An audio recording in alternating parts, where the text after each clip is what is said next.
Everybody, welcome back for another episode of the ABJ Podcast, episode 21, which is a great number for me as a former Washington. Well, I'm still a Washington fan, but they're not the same name. But 21 was my favorite football players team number, so that's pretty cool. Before we get into bringing our guest in, just wanted to give a quick shout out. And get rid of the housekeeping stuff. So below is the links for all of my stuff as well as my guests. Two injured wrestlers that are on the independent scene that mean a lot to me who recently just got through some injuries. So any support they can get, whether just following them on social media, sending them a message saying you care about them. They have subscription services as well as pro wrestling merchandise. All that is linked below. Go there, show them some support. We got great shows and stuff going on. So if you follow me on social media, you'll find out where I'm going to be for the next couple months when it comes to wrestling shows of my commentary and stuff. I'm going to start doing some vlogs and stuff again, as well as merchandise for the ABJ podcast. So if you want to rock that, that'd be amazing. Stickers, hats, t-shirts, it's all available. It's all there. All that great fun stuff, as well as a Patreon. So if you guys want to jump into a Patreon, it'd be great. It's just general support right now. Little as $1, or you can go as big as you want if you're a baller. Live that dream. But all that goes to help grow the channel and pay for gas money and tolls because, your boy travels to Jersey and New York and stuff. So all that helps out. But live chat is open. If it's your first time here, make sure you hit that like and subscribe. If you're watching on other platforms such as Twitch or Facebook, Twitter, the whole nine, you can jump over to YouTube because we just hit 500 subscribers, which is exciting. So we're on that quest to 1K. And all this, the video of this will also be available on all podcast platforms. If you want to listen to this in your car, you have a long car ride, throw the ABJ podcast on and listen along. We have tons of great interviews. We're booked for the entire month of February, so a lot of good stuff. And March is filling up quick, so definitely if you want to get involved, the links are below to be a guest on the podcast yourself. Does not have to be just professional wrestling. And it could be anything. You have a cool story to tell, or you have a topic you want to talk about.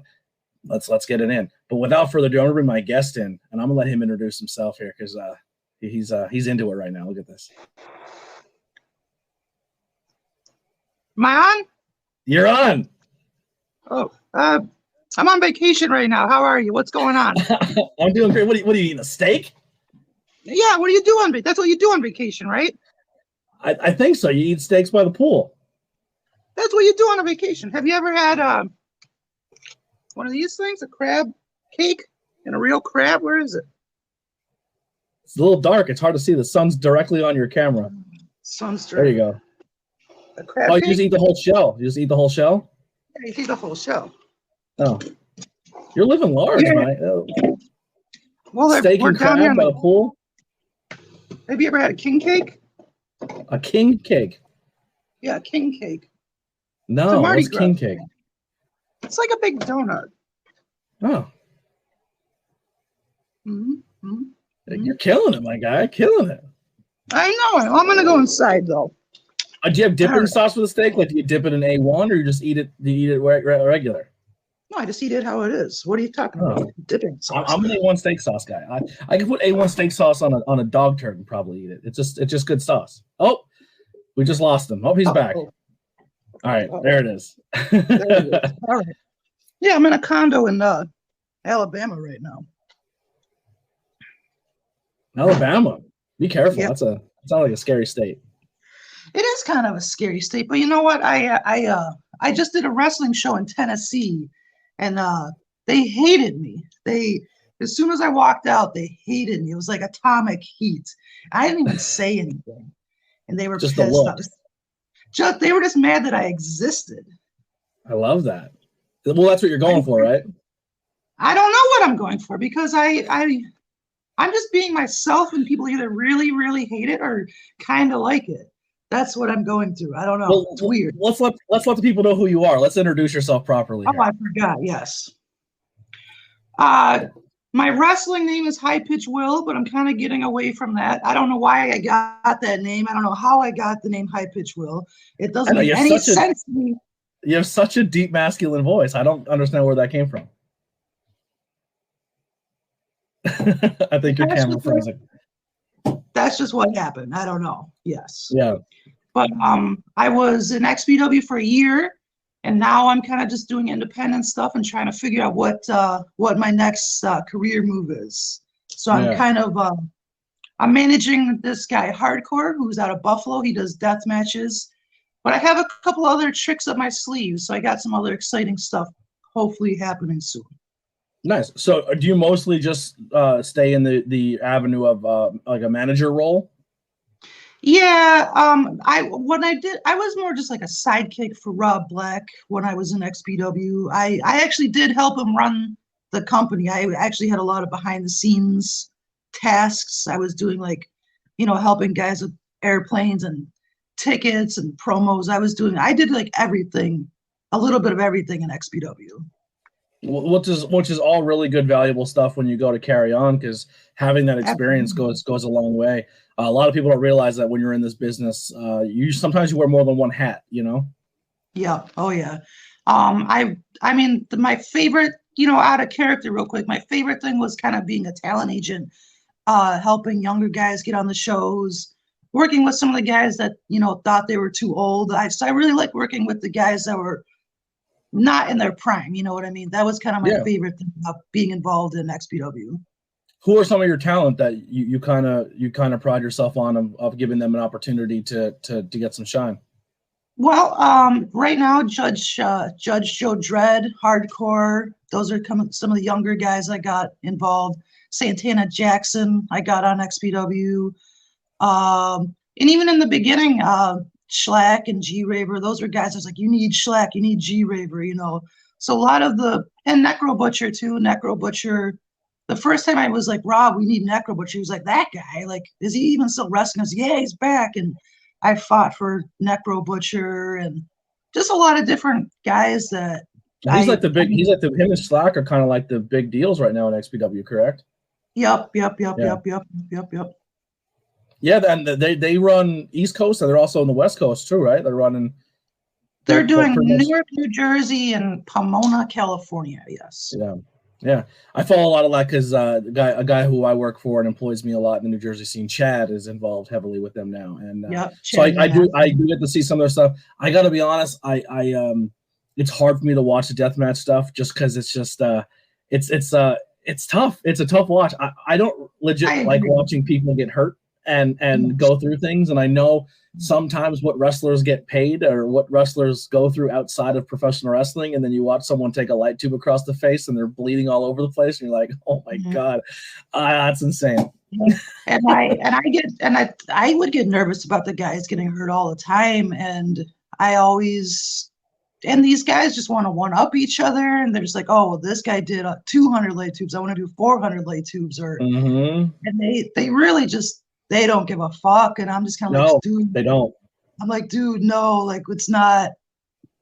They don't, like, because in the business, their goal is to get that clip, that viral moment, to get seen, to get the next opportunity, to get paid more money, and they don't have regard for their own safety, and they're going to go out there and do something absolutely insane, so they have that moment, and for them, that's their dream. They don't care about the $1 million check. I mean, the $1 million check is cool for them, but the fact that people seen them do a crazy spot in a wrestling match that may or may not break a bone or cut themselves open really bad, and it's just like, it's hard for me to just like, like, I've never done a full blown hardcore. I got close once at a show where it was like a light tube deathmatch style thing, and it was tough to call on commentary because the entire time, like, this is legit happening. Like they're sticking fish hooks in their mouth, like. And basically what it comes down to is every weekend is just who got hurt the most and who came up with like a new weapon, and that's what they're kind of chasing, and it is kind of scary. Lawnmowers and weed whackers. Yeah, and especially because light tubes they're going to stop making the light tubes. They're going to have to find new crazy shit. Like it might get worse. I don't know. Someone needs to get into the sugar glass industry and start just really start pumping out sugar glass so it doesn't hurt. They would hate that. They would hate that. They would hate the suggestion. They would hate that you even said that. We want real glass. Yeah, they want wire and fire. they want a light tube full of barbed wire that's on fire. That's that's the next step. I remember the one time they said, the one company was like, hey, we're doing a barbed wire no rope match, like a barbed wire rope match. I'm like, gimmick barbed wire, right? And they're like, no. And I was like, all right. I said, remember the video of Sabu where his bicep fell out of his arm? Like that's what's gonna happen. And I always get nervous because it always makes me, I always get nervous that somebody's going to get hurt on one of these shows because it doesn't take, I mean, like I get hurt all the time and I'm a big baby about it. You know what I mean? But imagine, I don't know. Yeah. Now, that's kind of the one thing that, like, I guess sometimes when I'm working in Pennsylvania, I'm like, all right, at least I'm safe in Pennsylvania. You're not going to have that going on because the athletic commission is very strict. But then as soon as you cross that, you are now in Jersey. It's just like the Wild West, and you have no idea what you're coming into in a wrestling show in that side of the state. Yep. Oh, yeah. And yeah, being that far away from home, too, that makes me nervous, too, you know. Yeah. You know what? Honestly, I don't know if I ever talked about the podcast, but one of my biggest fears is driving, because you know, like people do the car rides, right? So you fill up a car full of people, and like you already get home super, super late. But what if somebody in your car like gets hurt and you're sitting at the ER for the next 4 or 5 hours? Like, it's just like, oh, that sounds awful. Yep. And that would definitely be my job, to sit in the ER with someone for 4 or 5 hours. Like, I know that going into it. If someone gets hurt, I'm going to be the one freaking out and taking him to the hospital. Absolutely, yes. Yeah. So now that you're not now you're not involved in the XPW thing, and you said you're branching out, doing things, what are some of your goals that you're trying to accomplish now? Well, I don't know if I want to give it away yet because I haven't announced it, but I have a big idea that I think will catch on and be important if I can connect all the right dots. You know what I mean? Absolutely. I got something cool planned that I don't think's ever been done before, and I'm excited about it. So you're gonna have to wait and see how this pans out, because I don't want to be the guy that's like, I'm building a monster truck, and then you check in a week later like, how's your monster truck? Oh, I got the tire. Yeah. Don't talk about it until it's complete. I like that push right there. So the look and the character, how did this come about, and what are you going for this character and this look that you got going on? Well, I've always been a punk since, mid high school. So I really came into it looking how I look and being who I am. I did radio for years, and I did DJing and promoting shows way before I was in wrestling. So I've always kind of just been who I am, and then it just kind of worked for wrestling. So so that was kind of like just luck. I just kind of grew into this, and this was just the next step. And Rob just kind of found me. He was like, "You're weird. You've never been on wrestling before, but you're going to be my assistant. You're going to be funny on TV." And I go, "Oh, I can be funny on TV. Like, that's probably the only thing I'm really good at is being funny on TV. So yeah, I'd love to be funny on TV. Yeah." Yeah. I love the look. Like I said, the old punk look, and then you have like a little bit of like the bad guy or the comic relief in like an 80s movie. You know what I mean? Yeah. That's a really good summary of who I am as a person, on and off camera. And sometimes it gets annoying. I know I'm a very annoying person. I'm like the Gilbert Gottfried of wrestling. And I know that it's like very annoying. And like I said, when I went out this show in Tennessee, as soon as I walked out, they hated that I was born.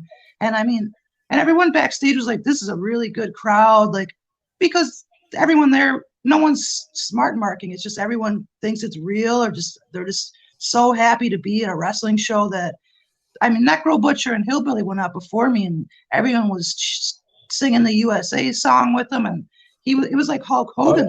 Well, you're in Tennessee, and Necro Butcher walked out with a Trump hat on, so I'm sure it went over very well. It was like Hulk Hogan came to like Rocky Top, Tennessee. He was so over it. And I walk out, and they just like, this fucking guy. They hated me. And then they were like, the guy backstage, Brad Cash, goes, "Well, you cut a promo, get some heat." And I was like, what could I possibly say to upset these wonderful people? And he's like, just say anything. Trust me. And I go, all right. And I was like, the first human being they've ever seen use hair gel. Probably. Yeah, probably. Yeah. So they go, we'll make fun of like a sports team. I go, oh, no, I don't make fun of sports teams. And then he goes, well, call them rednecks. I said, no, I don't want to call them rednecks. That seems cheap. So I go out there and I go, everybody told me not to come to Rocky Top, Tennessee. And then they start going crazy. I go, but I disagree with that. I think this is a nice place. You have a Wendy's up the street. You guys can eat like kings for $4.44. You should be proud to be from Rocky Top, Tennessee. Then there was no hard cam. So I go, is this the hard cam? It was like some kid with a phone. I go, is this the hard cam right here? Of course you couldn't afford a hard cam, but that's okay. And the flyer said, bring your own chair. So I go, well, I see that all of you brought your own chair. And I'm really impressed that you could read the flyer well enough to know to bring your own chair. And someone was like sitting on like a bin of like the thing like you keep like Christmas ornaments in or whatever. And I go, this person brought the bin that they keep their Christmas ornaments to sit in. You could fit 3 people on that thing. You guys should be proud of yourselves. You brought a bench. And I couldn't even get the words in. People were so mad. Like, I love it. Yeah, it was like atomic. Yeah. That's something I might be leaning into going into this year, is doing a little more heel. I've been playing a little more of the heel role on commentary, especially in Jersey. I'm always trashing Jersey on commentary. And it's fun. It's fun playing the bad guy sometimes. Yeah, when I first did the first couple XPW appearances, they were booing me, but then they kind of learned to like me. You know what I mean? Mm-hmm. And then towards the end, they were cheering me.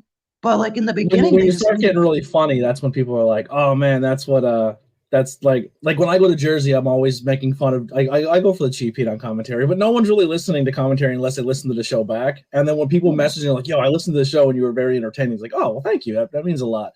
But and then I have other I feel like I'm doing a decent job when wrestlers are like, "Yo, I want to work an angle with you," where like we rival like a wrestler. I'm just saying right now, I don't take bumps and I don't wrestle. So if your payoff is me taking a bump, it's never going to happen. I'm not Bobby Heenan out here.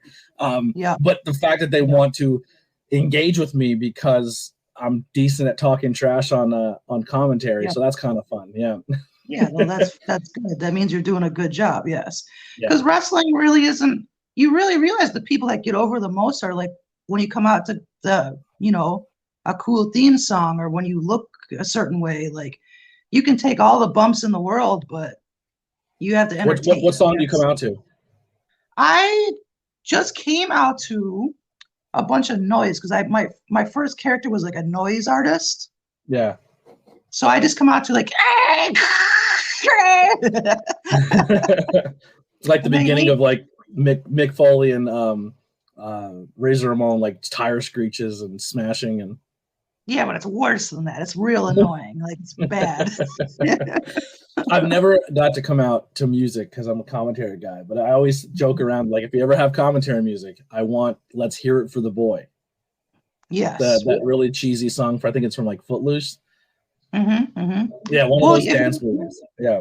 If you ever went to, like, a Raw or, like, a SmackDown, they announced, like, JR and Jerry Lawler came out to their theme song, so maybe you should push for that. And Pat McAfee's, he's becoming bigger, so he's getting music when he comes out. He got a whole entrance at the Rumble. Commentary's changing for people, especially commentary people who break in that aren't from the wrestling business, who break in because of like content creating. So he's getting a good path for people like me. But yeah. So one of the things I guess we kind of have a little bit in common is just from like you said, music before wrestling, and that's kind of where I got into. I was helping with a band. I was a little bit of, like just a local cover band, and I have a few buddies who do some cool things. But it's so crazy how much the independent music scene, bouncing from bar to bar and dive bar to dive bar and event and gig to gig, is so similar to independent wrestling. And the more gimmicky, weird shit you do, the more you're going to get booked as a band. So people are doing weird, funny things. Absolutely, yes. I booked punk shows and a couple like small punk fests for years. I always just liked being a wrestling fan because I knew it was going to be stressful. I knew it was going to be like that, but almost like kind of worse. You know what I mean? So I always was like, I just like being a wrestling fan. And I do still kind of miss being a wrestling fan because there was a lot less to worry about. And you just left as soon as the show was over. You know what I mean? Well, we do have a question in the chat. If there's any questions that pop up you don't want to answer, you don't have to. But we have Rico here says, how is Rob Black successful? What is with his personality and all? Now, he's a very polarizing figure. There has been documentation of Rob Black stories and dark sides and stuff like that. That's out there, Yes. Okay, so he is successful because he doesn't give up. He is not a quitter. I mean, he is persistent. He will shove himself down your throat until you just accept it. I think that's how he's successful. He doesn't give up. He doesn't go away. He backs up what he says he's gonna do, and yeah, he's that's how he's successful. How was it working with him when all that stuff was like? I mean, the stories are ages old, and now they kind of get resurfaced with new age storytelling and documentaries and stuff. How did you guys, as a company in XPW, navigate through those waters? He just kind of just keeps trekking along, and he just keeps pushing. He just keeps pushing and pushing and pushing, and he just he knows people hate him, and he accepts that, and I think he likes that people hate him. He gets off on the hate. And he doesn't care what people say on the internet. He made a shirt that says "fuck Rob Black." He sells a shirt that says "fuck Rob Black." So he definitely gets off on the controversy. Yeah, that's probably the best way to lean into it, is just dive head first, right? I don't even know. Because I would try to be like, maybe we should, not do this or not do that. Maybe I go, people will freak out on the internet about this. And he was just like, I don't give a fuck them. And I'm just be like, okay. I guess the company that he's established, and it's not really a people pleasing company anyway. You guys are going to do what you do and go down that route. You know what I mean? It's like you're gonna push the envelope. You're gonna do things that people are gonna be like, oh, was that a good idea? And that's kind of what they lean into. And if they came out and apologized for everything, they wouldn't have that edge. And the scary kind of thing is that there's people that want that. They really want offensive angles. They really want that late 90s shock value that I don't think works today. You know what I mean? Springer wrestling is what I like to call it. Howard Stern wrestling is what I'm going to call it. And even Howard changed. But Rob didn't. But yeah, it's that very late 90s culture that I am kind of just like, dude, oh, come on, man. Like, this is not cool. I said when this cancel culture stuff was getting in, like, listen, I'm not 100% against it. I think there are some people out there who needed to be called out, who needed to be addressed, who need to change the way they do things. And there's certain things in this business that we should not allow anymore. And there's certain things that shouldn't go down in this business anymore. And people should be treated with respect. And if they're not comfortable, they should be able to speak up. So in that aspect, I'm all for cancel culture. But then it got to a point where, like, you couldn't talk about certain things. You couldn't do jokes about certain things. These certain things were taboo to talk about. And I said, this is only going to last as a society and as a culture so long. And then people are going to revert back really hard on it. And it's going to be popular again.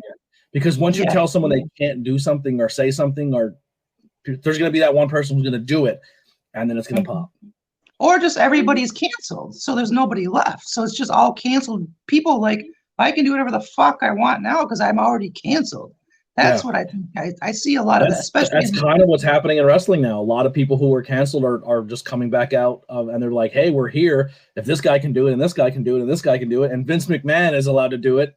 You know what I mean? Like, what do we like? You're gonna not promote my business, but you're gonna go to WrestleMania this year, and all my stuff's public, and Forbes talks about it, and no one's saying a word, and people are taking a paycheck from me. It's hard to justify it. You know what I mean? Oh, absolutely. And back to this, a lot of the fans that really embrace the bad parts of it, those are some scary, weird people. And a lot of the wrestling fans are just, nothing in XPW is blatantly racist, but a lot of the fans are just really catching on to the mega MAGA shit and just the type of people for the wrong reasons. They're catching on for the wrong reasons. Yeah. And I was seeing a lot of that, and that was just kind of like very cringe to me. And it was like, I'm not comfortable with this. You know what I mean? Yeah. No, that's fair. That's definitely fair.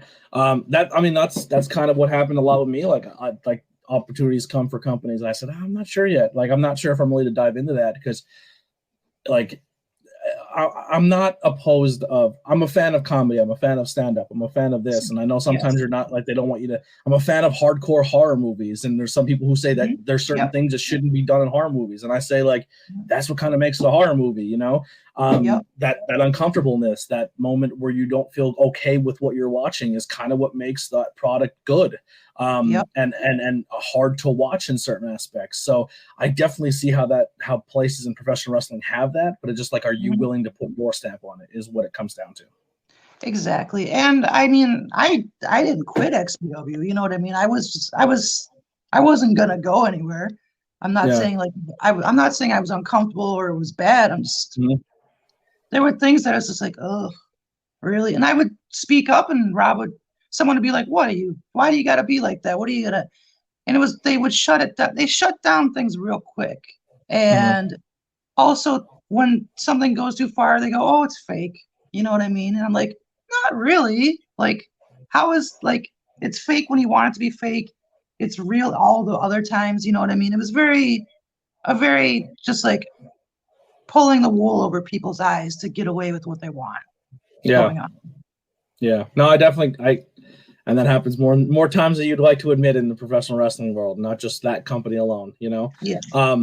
Yeah. So, what exactly, we'll kind of rewind the clock here. You said you've always been a wrestling fan. What was that moment? What was that thing in professional wrestling growing up that you've seen? You're like, oh, this is for me. That's a great question. I loved the theatrics. I loved the characters. I loved the humor. I loved all the goofy shit. I loved all the goofy 90s characters in the early 90s. And I just liked the entertainment of it. And then when Ring of Honor came out, and then I was like, whoa, these guys are really good athletes. And these guys are really, they can be funny, and they can really be athletic, and they can really fight. And that's when I was kind of like, okay, there's more to just the funniness and the entertainment. This is a real, like, sport, you know what I mean? So it was so Ring of Honor really made me fall in love with it more than I'd been before. I was a huge fan my entire life, but I just kind of saw it as a fun kind of thing to watch until then. Yeah. So you went from watching guys be like everyday occupation workers, or like truck drivers and dumpster, garbage truck collectors, to like, oh, they can do that, but as well as be like insane athletes on the ROH side. Who's an ROH talent that you've seen that, like, oh boy, this is like this is jarring, that they're clearly different, a breed of different wrestler? Dude, everybody on that roster the entire time. You could send a guy like Matt Hardy there and he'd be different. You know what I mean? Ring of Honor, every match on the card from beginning to end was like real. Like, it's the realest wrestling I'd ever seen in my life. It was like something about the Ring of Honor shows, just every match, every guy in the roster was just not like anybody else in any other company. And you see, like, when like Cesaro goes to WWE, you see that, but it's just, there was something magical. There was something magical about Ring of Honor that just brought out something in every wrestler that I don't know. And that really made me be like, Ring of Honor, like everyone says, like, my favorite wrestling company was this or that. My favorite wrestling company, my favorite time in wrestling was the early Ring of Honor stuff, because that's when I was, turning 18 and could drive around to shows, and that's when I first started traveling to wrestling shows, and that's when I really fell in love with wrestling, was that early Ring of Honor stuff, and all the way through Ring of Honor stuff. Yeah, and I mean, that kind of paved the way for what we watch now in professional wrestling. Like, I've said numerous times on this show as well, like, listen, I know people love what's mainstream and what's popular, but if you like wrestling right now and you're saying like, hey, maybe the storylines are lacking, but talent-wise, wrestling is better now than it's ever been in ring-wise because of who's around. Absolutely. Those people can still work really fun angles if you let them do it, because they came from the ROHs, they came from the Jakaras, they worked the CZWs and GCWs. Like the Northeast wrestling scene is flooded with just amazingly talented people, and all but maybe 6 people that are on TV right now all came from this area. They're all born and bred Jersey, PA, Delaware, New York, Connecticut wrestling, even up to Boston wrestlers. And it's insane. Like, I think Lesnar, Roman, and like Ronda Rousey and Charlotte. You know what I mean? Like just like a handful of the top people are the only ones who didn't really come from this system, and everybody else, especially on the AEW, the NXT, like are all from this area, and they've been grinding, and it's kind of cool to see like people who if you go back in the history books and look, they've all came from those ROHs. Like shit, ROH is essentially what made NXT Black and Gold the most successful brand on television. And then NXT turned into AEW, and you know what I mean? It was just it was crazy. And most of them are like my age. I don't know how old you are, but it's like these are guys my age, like killing it and just like doing things that you never thought wrestling. Pro wrestling, it changed pro wrestling, and that's how probably people a little bit older than me look at ECW. Like this changed wrestling, but I was a little too young when ECW was around.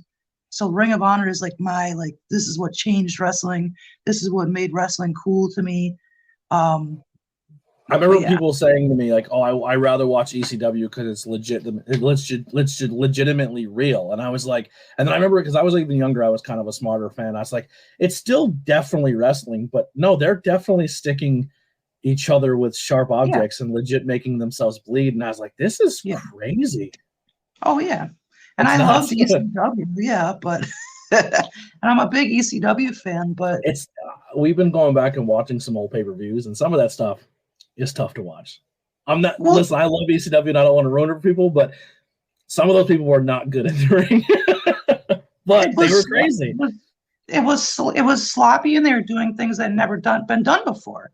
Yeah. So like what are the different ways you can put someone through a table? Let's Sabu try whatever he wants to do, and it was there was definitely bright people in ECW that definitely, and they would do crazy things that would definitely outshine when people weren't very good. Like there's a few tag team matches are like the undercard matches where like they couldn't throw punches, they like their footwork was off. It was just go in there and brawl. You know what I mean? Like yep, and I mean, we all know that there was a lot of drugs and alcohol and that type of shit going on in ECW, and that you can tell when somebody's like fucking hammered out there, and they're trying some sloppy, dangerous shit, But they were. That's kind of happening in wrestling now. Is everyone's trying to be the new ECW, and let's do that edgy, and then we don't care what happens backstage, or it's like controversy sells tickets, and you're like, ooh, I mean that's kind of stuff that should have been left in the past, like unprotected head chair shots and stuff. It's like that's rough.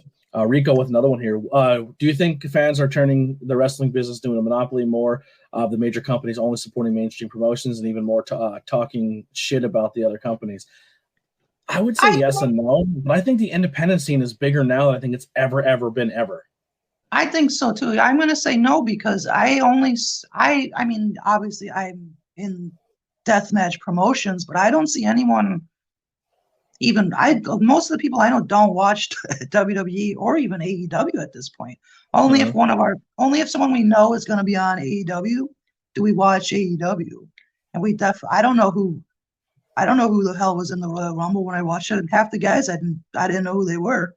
Yeah. I mean, I definitely watch a mix of both, but I think the independent scenes now is so it's a lot easier to find it's easier to watch independent wrestling than it is Impact and it is the New Japan. You know what I mean? Like you can literally go to IWTV and subscribe, and there's hundreds and thousands of wrestling promotions that are independent all over the world for one low price. Now you can get GCW on Fight Plus, and then GCW with Fight Plus is going to get you House of Glory and all these other independent wrestling promotions that are on there, like your PPWs and everything.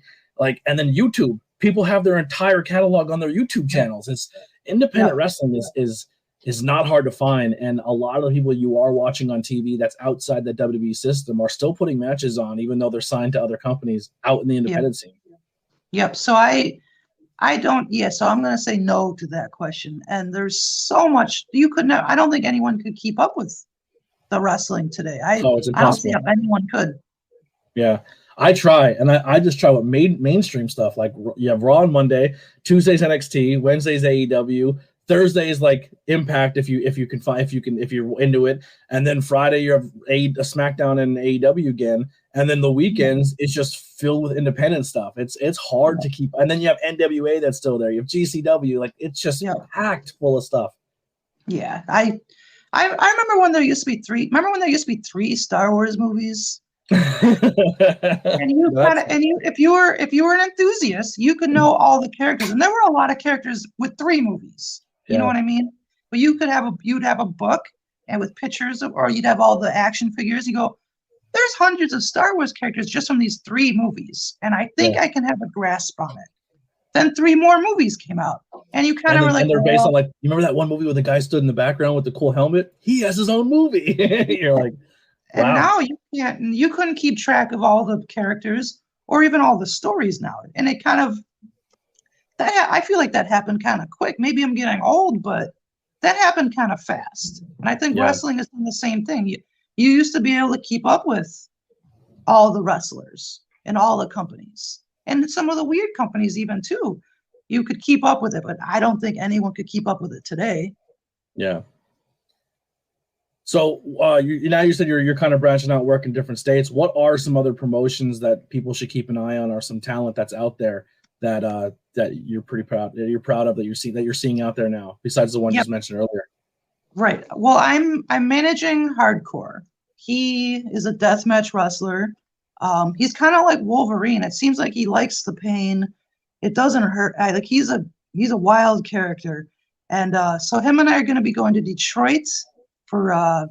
Hold on. We're going to Detroit. I love how that was just in your little pocket. We're going to Detroit March 18th for True Wrestling Underground, and that's a no-ring deathmatch show. And Chuck Stein's going to be on that. I have an eye on him. Basically, any wrestler that's a punk, I have my eye on. And that's part of the big plan that may be happening. But I'm keeping an eye on all the punk wrestlers that exist in the world, not just in my area. So one of my favorite shows that happen every year, and GCW is bringing it back this year, and I'm sorry if this offends you. I like all genres of music. I wouldn't consider myself as much as punk as I used to, because I have branched out into so many vast different styles of music. But I get really excited for the GCW emo shows. And emo is just sad boy punk. But we need more punk rock. Like, could you imagine a punk rock band shows up? Just give them a small little corner because they're used to it. They play a couple songs, and a wrestling match happens or two. That intermission, they go and play a couple more, and just and it's perfect for those no ring deathmatch bar shows. Like that No Peace Underground. That's the first show I ever seen that there was no ring, and they just fought on a stage, and Effie and Poirot just killed each other. And you know what I mean? It's like that would be perfect for the punk rock scene. Like, people would eat that shit up. Absolutely. Casanova Valentine is doing stuff like that, where a punk band, and there'll be like 2 matches. So he's got his finger kind of on the pulse of that happening, and I'm a big fan of his, obviously. And so I think punk and wrestling, because when you go to the shows, most of the people are dressed kind of punky, and I include emo in that, but mostly there's a very alternative crowd. The type of people that like the deathmatch no ring shows are an alternative bunch. And I think when I started proposing that to Rob, he was like, punk is dead, or punk is not cool. And it's kind of like, look at the audience, you know what I mean? Like, it's guys and girls my age or younger that are wearing leather or patchy jackets and stuff. Like, this is who likes this type of shit. And it's not even that I want to make $1 million off of them. I want them to feel like this is my product. You know what I mean?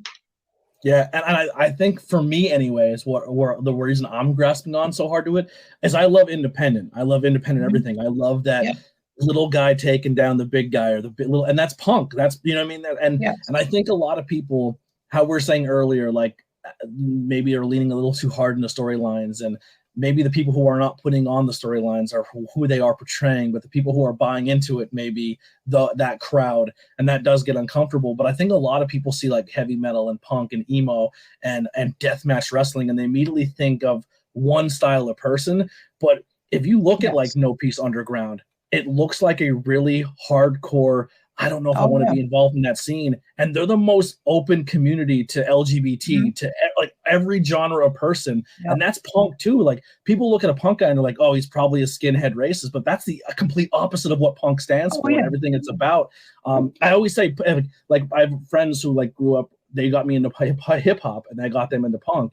And I said the only difference between a band is you have a kick drum and we have a real drummer, but the message is still the same. It's poverty white kids and poverty black kids trying to get out of a system and fighting against the establishment. And it's the same message, just two different ways of going about it. But it's neat. And like you said, like, I think that's where your deathmatch and your metal scene and your punk scene and your hardcore scene are all have the same mentality. And some of the best wrestling shows that I experienced in 2022, or even seen in the scenes of stuff I didn't go to, was when they mixed breweries with wrestling, when they mixed music with wrestling, when they mixed Comic-Cons with wrestling, because you bring in that outside audience who not normally wrestling fans, and it's some of the best fans ever. Like they buy into what's going on, and they're better than wrestling fans sometimes. Oh yeah, absolutely. So I do the Punks Picnic in Rochester every summer, and it's just like 10 punk bands, and it's in a park, it's outside.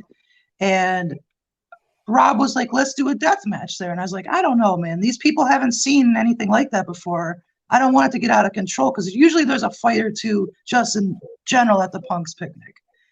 And I was like, some of these people might not know what's going on and just start fighting. You know what I mean? I don't know. And he's like, no, let's just do it. So I go, all right, fine. So I had Body and Green Phantom come in from Canada. And we did all the tubes and all the weapons and stuff. And I would say 85% of the people there had never seen anything like that before. And they ate it up and they loved it. And it went really well. And the video got shared a million times because there's only punks standing around. There's like motorcycles parked out there and shit, and just I love it. People are just really like, what the fuck is this? Like, where is this? What is this? Rochester, New York? What the hell is going on in Rochester, New York? You know? Yeah. And it was Green Phantom, who people really hadn't seen too much of in a while, and Hardbody was still Hardbody. It was kind of before he started blowing up a little bit. So just two kind of guys breaking light tubes over each other's heads and jumping off of picnic tables and stuff. And people were just like, holy fuck, like, this is amazing. Yeah, what the one show I went to was Deppin's Brewery, Tony Deppin's Brewery in downtown Pottsville. They have like 3 city blocks roped off, and it's just filled with beer tents. And in the very middle of the street, they had a wrestling ring, and they put wrestling on.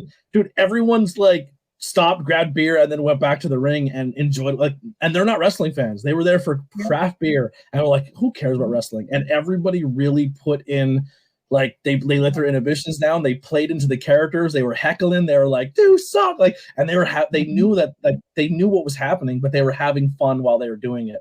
And it was honestly one of my favorite wrestling moments. I think going into this year, I think branching into those audiences is more things that wrestling promoters should do. Is like, I don't think this will work because we've never done it before. I'm telling you, bring outside wrestling fans in, and they will be your new fans, and they will get into it. And it makes people who are there that are wrestling fans have a better time, because they're like, they're getting into it. Like, this is fun. Like, it's really a good time. Oh, absolutely. And there's just and I hate to say this, but people that have been in the industry for a long time, they get kind of stuck with, this is how things have to be. And as someone who is a fresher face, and I'm working with some fresher faces, they're like, no, we can do this different. And maybe it'll be cooler if we do it different. You know what I mean? And sometimes they're right, sometimes they're wrong, but the guys that have been doing it for longer are less likely to take the risks. And whereas I'm just like, I don't expect to be doing this in 10 years. You know what I mean? So I don't have as much to lose as someone that's like, I'm in this forever. Whereas I'm like, if they told me tomorrow, get the fuck out of here, I'd be like, oh, all right, I'll do something else. Have a good run. Yeah, pretty much. Yeah. Another one that was fun was a brewery show. Is for Avery Good's last match, and they did a like an 8-man or 4-man scramble, or a 4-man, a trios tag, I think it was. I don't remember, but it was Ultramanus Black and like the Outsiders all went against each other, and Ultramanus came down to the ring. And then he like looked over and he just went like this, and his band just started rocking out. And for the first 15 minutes of the match was just them wrestling to his band going crazy, just making noise. It was, and everybody was like, this is fucking awesome. Yeah. Like, I was like, this should happen more. Like, because I think what happens is wrestling tries to put it in music and they don't do it right. Hence Royal Rumble. Let's just put this guy in the middle of the ring and have him be the spectacle in the ring. Like, no, people are coming to see what's happening in that ring. Put music on the stage and let it happen. You know what I mean? Like, you gotta. It's not. It cannot not be done. Like, people just see those moments of Mania and it ruins it for everybody because you're like, oh, they just played the wrestler out. Like, there's other ways you could do it without stunting the wrestling show. Absolutely. And I mean, we still talk about the Misfits having 3 matches in WCW. You know what I mean? Like, and they weren't good, and they had 3 matches, and they weren't matches against anybody famous, but we still talk about that. You know what I mean? Someone in the chat here said, is it true that Courtney Love's lawyer contacted you during a live stream? Is that true? They're not asking me. Are they asking you? Oh, yes. Courtney Love's lawyer, but we're cool. It's fine. Don't. Oh. Yes, I don't want no smoke from Courtney Love. I heard some things. No, we're tight. We're friends. We're tight. It's okay. Yes, we're friends. Courtney Love and I go way back. It's fine. No big deal. But yes, I did get a message from the lawyer. Oh boy. Is there more to that you can dive into, or are you just leaving that one alone? Well, when you're dealing with a lawyer, Anthony, you don't you don't mess with the lawyer no matter what. Even if they're not a good lawyer, you don't mess around. Listen, Courtney Love's first album is still to this day a banger, you know. I don't have anything bad. Legally, I can't say anything about it. Yeah. We're gonna leave it at that because, like I said, I don't want Courtney Love smoke. You don't want that. This person said they fought Courtney Love in a bar. That's scary, man. I wouldn't. Like I said, I don't want Courtney Love smoke. She's like the Dawn. Oh, I know. Okay, so way before I was in the scene, Courtney Love came to Rochester, and she stage dived at a bar, and someone took the wedding ring that Kurt Cobain gave her, took it, and Kurt Cobain had just died a couple years before that. Oh no! So she flips the fuck out, gets on the mic. She's like, who has the ring? I mean, maybe the ring just fell down a sewer grate. You know what I mean? We don't know what happened to the ring. It could have just fallen off. So she gets on the mic and she's like, who took the ring? And everybody's kind of like, I don't know. And she started attacking people. That happened in Rochester. I don't hate her for it. I would be honest. Why? She was a shit. She was a fucked up. I'm sure she was definitely not in the right state of mind either, but she's just lost, one of our greatest people that ever lived on this planet. I love me some Kurt, but yeah. Crazy. The ring was never discovered. It was never, no one ever took the blame for it. It could have maybe she never had I don't know. We don't know what happened. As the story goes locally, people just she came, she acted crazy, she attacked it'll be oh, she attacked blah, blah, blah. You know them. I go, oh, yeah. Oh, she attacked them. That's a nice person, you know. So she was attacking people and just going crazy in Rochester. That's the urban legend. But that's why her lawyer's on the chat. Yeah. Yeah. Like I said, I'm not I could definitely see how that left issues, but yes. I'm not really. If she looks down and that's a prized possession, and it's gone, that's going to trigger anybody, especially around that time, But all right, we are getting close to the end of the moment. If anyone has any more questions, please get them in there. But I have a question for you. So we usually do a draft, but we're not going to do a draft. I'm just going to ask you personally. I'm going to give you 5 albums. You have to pick 5 of your favorite punk albums. If people in the chat here are going to say, hey, I need something new to listen to or something new to discover, what are your 5 desert island punk rock albums? Now I'm putting you on the spot. I know there's no prep to this. You should have let me write this down ahead of time. Well, the Dead Boys record, the number 1 Dead Boys record. Can I just say best of CDs? Yeah, or best absolutely. Yeah. Or bands. You can just say bands that people can explore. Yeah. Buzzcocks, Dead Boys. Buzzcocks, Dead Boys, Damned.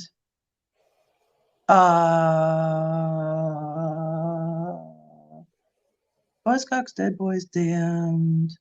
I'm not going to say the Cramps. I'm not going to say the Ramones.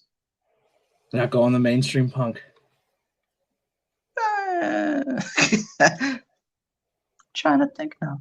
That's too hard, buddy. But here's what I'm going to tell you. I subscribe to a lot of YouTube pages that just post like whatever new punk comes out, and they update it like every day or something. I'll link you to that, or whoever cares. If anybody cares, there's a couple YouTube pages. I listen to like something new 2 or 3 times a week, and then I'll be like, oh, that's cool, or like, oh, that's not so cool. The chat's blowing up with punk bands. I love this. Yes. So basically, I can't see the chat. What are people saying? What are people saying? I'm zoomed in. Best playing songs of 77, Search and Destroy, DWI, DRI, GHB, The Casualties, The Business. Yeah, that's a great list. That's a wonderful list. But I'll link you to this. My buddy Pete just put me onto a band. They're like Green Day, but they're Irish. They're like all Irish dudes or Scottish dudes, but they sound a lot like old school Dookie Green Day. If Pete, if you're still watching, tell me in the chat what that band was. But if you closed your eyes and didn't know what you're listening to, you would think you're listening to Green Day. But they were really, really entertaining. This is a friend of yours told you about this? We were listening to them on the way to a show. He's like, because I told him how I like Green Day, and he was like, you ever listen to this band? They're like a Scottish version of Green Day. Isn't it nice to have friends like that will show you new music? Those are the best friends. It's my favorite. If you have a friend like that shows you new music, that's the friend you got to take out to dinner. That's the friend you got to, I don't know, buy drinks this for. This might be the band here. It might be. I don't know. Kimberly Stakes. I haven't heard of that, but I'll check that out. Maybe I don't know if that's it or not. Well, let me know, or let the people. Kimberly Stakes, yes, Kimberly Stakes. They're a Scottish/Irish, whatever they are. Green Day. They sound like Green Day. They're like a 3-piece band. They're really good. The drummer's fantastic, but you could definitely hear when he's singing. He's definitely Scottish or Irish. It's really, really good. But I like that. And I saw Flogging Molly last year, and I was never a Flogging Molly fan. I went to see them live, and I thought that was amazing. They put on a really good show. And like, I just seen Guar for the first time. Seeing Guar is like the best thing ever. Did you get all covered in blood and stuff? So I have a little bit of the reason I don't take bumps and do stuff in wrestling. I have a joint disorder, so I have hypermobility problems. So I would probably get into a pit and get knocked down or dislocate a knee or an ankle or a shoulder, and then my time would be not having fun anymore. So I stayed up in like a VIP section because my buddy opened for Guar. They were called Crowbot, so they invited us to the show. And we were up in the VIP area, but all my other friends went down and enjoyed the pit. So I had a friend who wanted me to have a Guar experience. So I bought the white shirt. She put it on, went in the pit, got it all fucked up for me, and brought it back and gave me my Guar shirt. But they were fun. They were fun live. They were sticky. I love sticky stuff, like the character, the backstories. Like Ghost is another band I really like, just because of the backstories and the stuff they like the pro wrestling aspect of it. It's fun. Yep. If I had been there for the Guar show with you, I would have got a glass of the blood and brought it up to you and dumped it on you to help you with the experience. That would have been cool. Yeah. We can still do that sometime. I literally just drank beer and enjoyed the show and had a great time. I had a really fun time. I thought they were a very fun, entertaining band. Oh, absolutely. Yeah, they were definitely interesting. And I went into Guar. I knew of Guar like through CKY and Bam Margera and that kind of stuff, but I never really like sat down and listened to full albums. And then we went to the show, so I went in with like no expectations. So like when I seen Guar, it was like seeing Guar for the first time. Like I didn't watch anything live they've ever done because I wanted to experience what they were, and it was definitely if you've never seen Guar or even if you have, just go see them again. They're a really fun time. A friend of mine got to go to the workshop where they build all the costumes and all the props and shit. I'm really jealous. So my buddy opened for Guar, and then my other buddy did backstage for Guar. So he was in charge of the tubes and hitting the pumps and stuff. Like that was his job. So then he did that for them. And now on this tour, he's with Anthrax. He's on tour with Anthrax right now. Wow. Okay. So he gets like, and he's like a guitar tech too. So he's like a jack of all trades. Like he can go, he's probably one of the best guitar players. I'm not just blowing him up. Like he's probably, he could be like top 10, top 15 guitar player in the world, but he's also such a good handyman when it comes to set building and guitar teching and anything lights, sound, he can do all that. So he just gets jobs in the music industry doing cool shit. Yeah. Imagine having talent like that. I'm not really good at anything. I don't know. I'm not really good at anything. That's remarkable. I'm always trying to be friends with people that are talented like that and can do things like that. Because My buddy opened for Gwar. They did. Look up the band Crowbot. That was the band that opened for Gwar. It was Crowbot, and then who was the other band they opened? They were really good. Necro Gobblegon or whatever. I don't know. It's like a punk band, but a guy gets on stage dressed as a goblin and he just dances around like a hype man. That sounds There's a great. goblin That on sounds like I want to see. It's fucking amazing. And then like they give the little goblin guy like a ukulele and he acts like he's shredding on it, but he's really not playing it at all. But it's just like it's a goblin hype man, and the rest of the band is like a normal band. That's exactly what I want to see in a show. That's exactly what I want to blast. It was so much fun. But yeah, if anyone's a fan of Steel Panther, Crowbot's actually going to be on tour with them as of right now. I think they're on tour. So there it is, Necro Gobblecon. That's exactly who they are. He nailed it. All right, perfect. Yeah. And the cool thing about that is the guy's in costume as a goblin, and then pro wrestling gets off stage, and then people line up to get their photo with the come in the ring and get a photo with the goblin, and they make bank. I love it. It was my I love that. Can you sit on his lap for Christmas? Sit on his lap for Christmas. Tell him what you want. That's where the real money is. Appreciate you, Dylan Quinn, for the subscribe. Thank you so much. If you are new or is your first time here, please hit the subscribe and help the channel grow. I appreciate you all for being here and participating and commenting. But is there anything else that we didn't talk about, Will, that you want to get out there? I got a couple of dates for shows that I wrote down on my piece of paper. Let's talk about it. All right. February 25th in Rochester, New York, this is actually the first show I've been on in my own town, besides the Theater of Brutalities. So this is my first time doing a show in my own city. So that's kind of exciting. All my family and friends can come check it out. February 25th, EWF. It's called My Bloody Valentine. I didn't come up with the name, but good horror movie. Yeah, I will be talent scouting, I suppose. I'm doing a while. Oh, we lost him. Connection issues. I will. There, he's back. There you go. You're good. Yeah. You said you'll be talent scouting? Yep, and Shane Douglas will be there. Okay. I just seen Shane not too long ago at a show. Him and Francine were there for the first time. I think together. We love Francine. Francine looks great still. Looks amazing. Of course. Why would she not look great? March 18th, True Wrestling Underground in Detroit. That will be a show I'll be at. We talked about that earlier. And May 27th in Toronto, the Death Proof Tournament. Those are the 3 dates I have booked right now. I'm really looking forward to the Toronto show because the Death Proof company was kind of what got me into death matches. They do a show. It's like a bar show. They have a ring, but it's like in a bar, and it's just real anarchic, and everyone's Canadian, and everyone loves Canadians. So really it was kind of like I've always wanted to work with Death Proof, and it was cool that they reached out to me, and I'm really looking forward to that. That's awesome.